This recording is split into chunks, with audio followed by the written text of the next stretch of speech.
এই কারাগার ভাঙনের অগ্রদূত সেনাপতিত্বের দায়িত্ব পালন করতে হবে আজকে তরুণদেরকে। ইঞ্জিনিয়ার ইশরাকের মতো আজকে যুবদল, ছাত্রদল, স্বেচ্ছাসেবক দল এবং তরুণ সমাজকে বেরিয়ে আসতে হবে।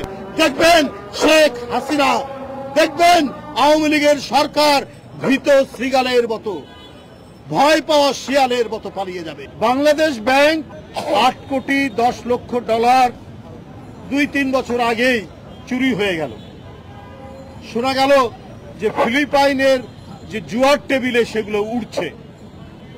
78 বার এইটার উপর তদন্ত হয়েছে, কিন্তু তারা ধরতে পারে না। তারা প্রধানমন্ত্রীর পাশে দাঁড়িয়ে তারা বক্তব্য রাখে। এই যে বাচ্চুর কথা বললেন বেসিক ব্যাংকে, সেই বাচ্চুকে আজকে এরা আওয়ামী লীগের নেতাদের পাশে দাঁড়িয়ে থাকে, তাই এদেরকে ধরে না।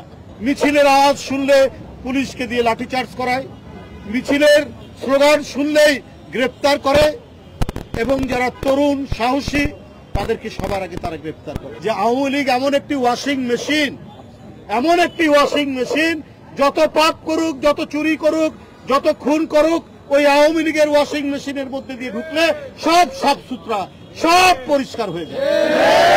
সবাইকে ধন্যবাদ জানাচ্ছি।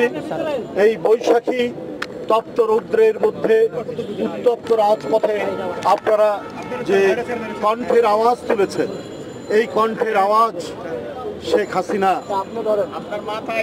তার অস্তিত্বের অনেকটাকেই কাঁপিয়ে দেবে। আমি বিশ্বাস করি ছোট ছোট বালুকণা যেমন একটি ভূখণ্ড তৈরি করে, ঠিক তেমনি আমাদের এই আন্দোলন সংগ্রাম, আমাদের এই মিছিল, এর মধ্যে দিয়েই আমরা মহাপ্লাবন তৈরি করতে পারবো, এবং সেই প্লাবনে আমরা এই সরকারকে ডুবিয়ে দিতে পারবো ইনশাআল্লাহ। বন্ধুরা, সালাম ভাই ভালো কথাই বলেছেন। চুরি এবং যারা সন্ত্রাসী মানুষ খুন করে এবং যারা এগুলো করে বাংলাদেশে, আপনি একটা রিক্সাওয়ালাকে জিজ্ঞেস করবেন, একজন সিএনজিওয়ালাকে জিজ্ঞেস করবেন, সবাই বলবে এরা কোনো না কোনো ভাবে সরকারের লোক, হয় মন্ত্রীর আত্মীয়, না হলে এমপির আত্মীয়, না হলে যুবলীগের কোনো নেতার আত্মীয়, না হলে ছাত্রলীগের কোনো নেতার আত্মীয়, না হলে মৎস্যজীবী লীগের কোনো নেতা। আজকে সামাজিক অনাচার যারা করছেন তারা ক্ষমতাসীন দলের লোকজন, এটা আজকে প্রতিষ্ঠিত, এটা আজকে সুস্পষ্ট। বন্ধুরা আমার, বাংলাদেশ ব্যাংক 8 কোটি 10 লক্ষ ডলার 2-3 বছর আগেই চুরি হয়ে গেল। শোনা গেল যে ফিলিপাইনের যে জুয়ার টেবিলে সেগুলো উঠছে।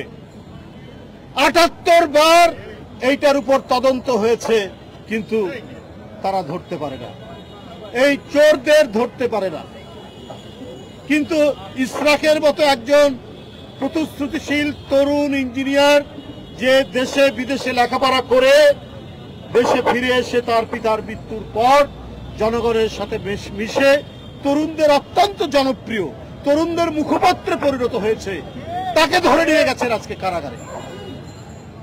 সাগর রুনি সাংবাদিক দম্পতি 109 বার তার তদন্ত পরিবর্তন করা হয়েছে, ফাইনাল রিপোর্ট এখনো দিতে পারেনি পুলিশ।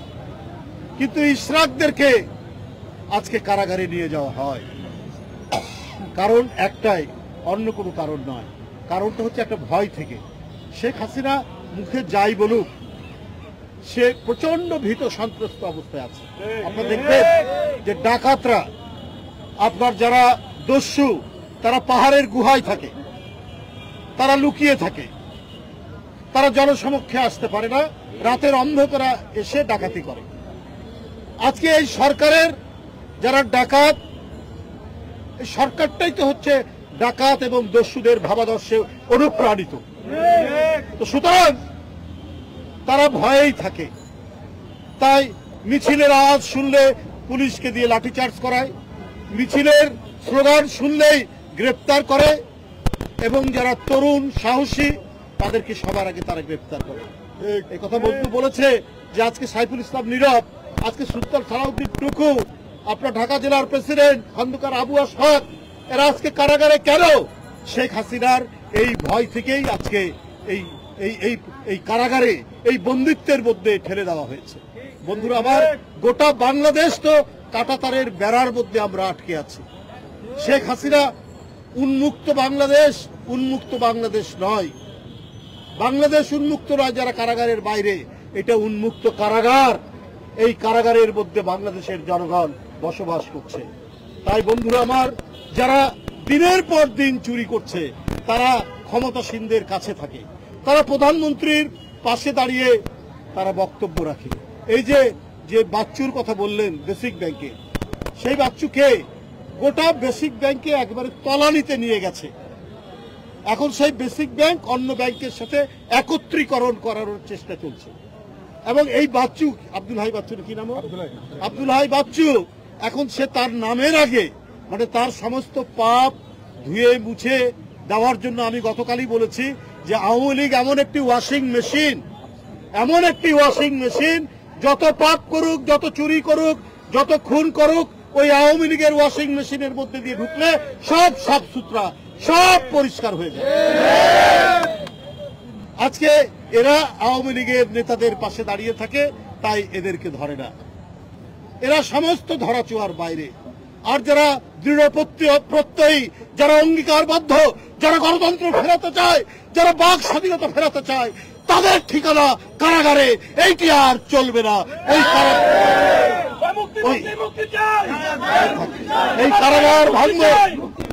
এই কারাগার ভাঙনের অগ্রদূত সেনাপতিত্বের দায়িত্ব পালন করতে হবে আজকে তরুণদেরকে।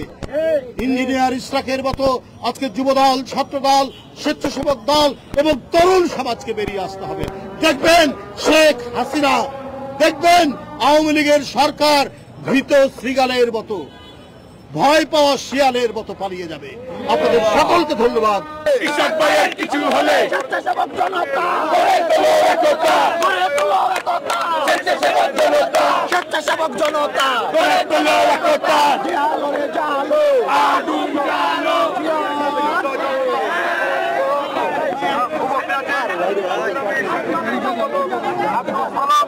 আমাদের মাঝে উপস্থিত হয়েছেন